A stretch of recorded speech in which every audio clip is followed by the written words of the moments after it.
Imagine walking into a room where every glance your way is filled with admiration, where whispers follow you as you pass by, all because you hold a secret weapon.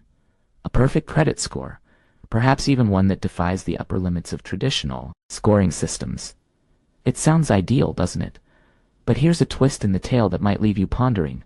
Can having a credit score that's too high be, in any way, a problem? This question invites us into an intriguing exploration of the world of credit scores, a journey that might just change how you perceive those three pivotal digits.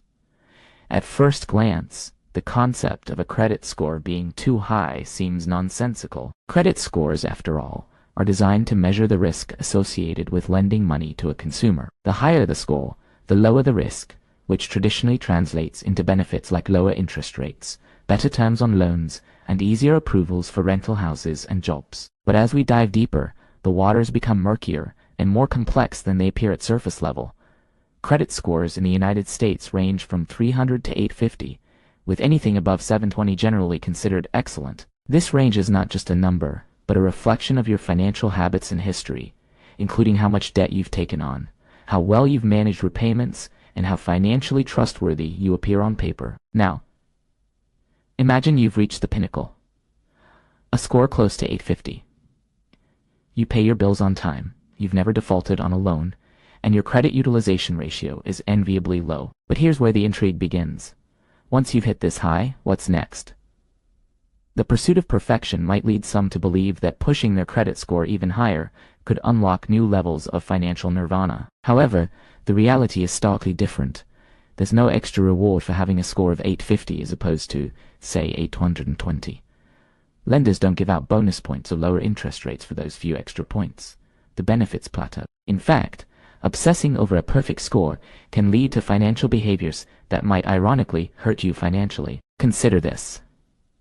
In striving for that perfect 850, you might avoid taking out any loans or credit, which could limit your ability to handle different types of credit, a factor credit bureaus actually consider in scoring. Or you might overly fixate on maintaining a 0% credit utilization rate, which can also negatively impact your score, as it shows no credit activity at all. In essence, striving for a too high score can lead to conservative financial behaviors that stunt your financial growth rather than enhance it.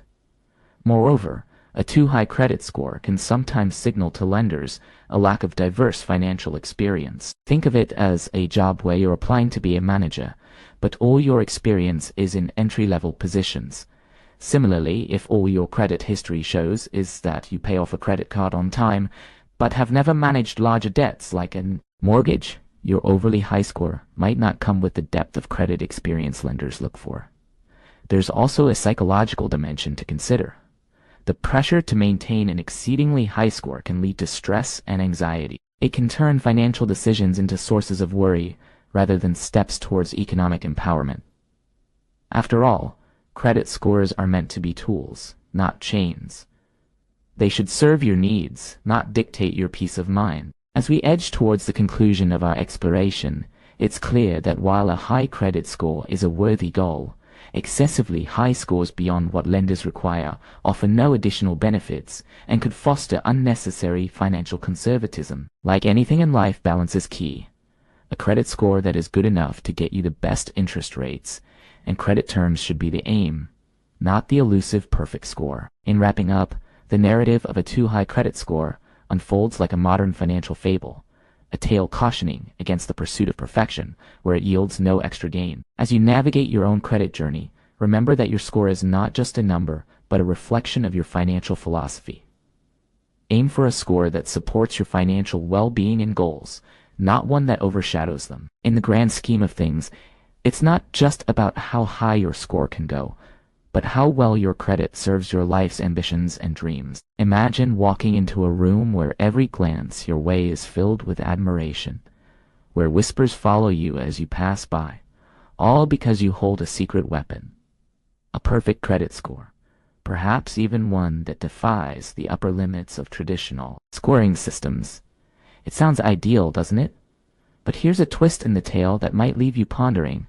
Can having a credit score that's too high be, in any way, A problem? This question invites us into an intriguing exploration of the world of credit scores, a journey that might just change how you perceive those three pivotal digits.